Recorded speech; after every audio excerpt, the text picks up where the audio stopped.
Sasha, congratulations, fantastic achievement and a wonderful book. How did you think about writing a book on sleep? Oh, that's a good question. My first book was about ghost beliefs, and actually beds came up pretty often. It's one of the most common spaces in the household that you would expect to find a diabolical spirit of any kind would be around the bed. So that might be one reason that I did it, but I think in all honesty it was a sudden realisation that no one else had really bothered to think about it as a subject that could be historicised, and it kind of started from there, really.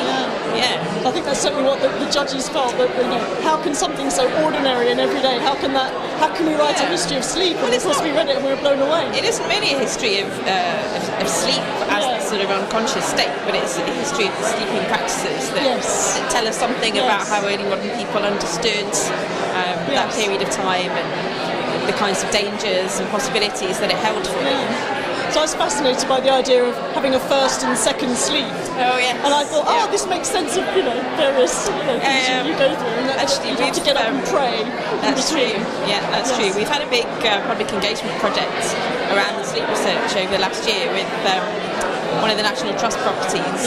And actually, what's been really interesting about a lot of the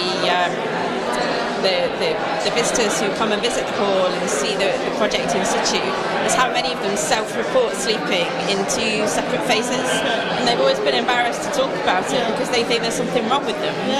And the relief in their voices when they're told actually it's a perfectly normal and natural habit to be following and carry on if that works for you. Because one thing I have discovered is the immense variability in people's sleep preferences, and yes, they're socially and culturally shaped, but there is the sort of internal biological dimension as well that means that all of us have slightly different preferences. And the book manages to kind of capture all of those, and the idea of the sleep practices look fantastic. So thank you so much, and congratulations again. So I'm going to turn to Jon and Mark, but Jon is here on behalf of Mark. And congratulations on being runners-up. Thank you very much.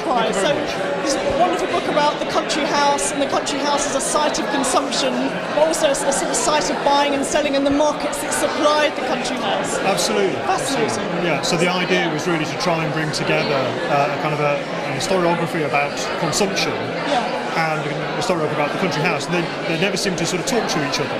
So it's trying to get those two in some sort of dialogue and see what happened. And hopefully, it seems to have worked quite well in terms of what that can actually tell us about both of those processes. And you go through the papers of a certain number of families, sort of the accounts of what they were buying and who their suppliers were and what they were spending. Absolutely, and I think again the idea of sticking with just a small number of families allows you to get to know them rather better, rather than sort of jumping from person to person, place to place.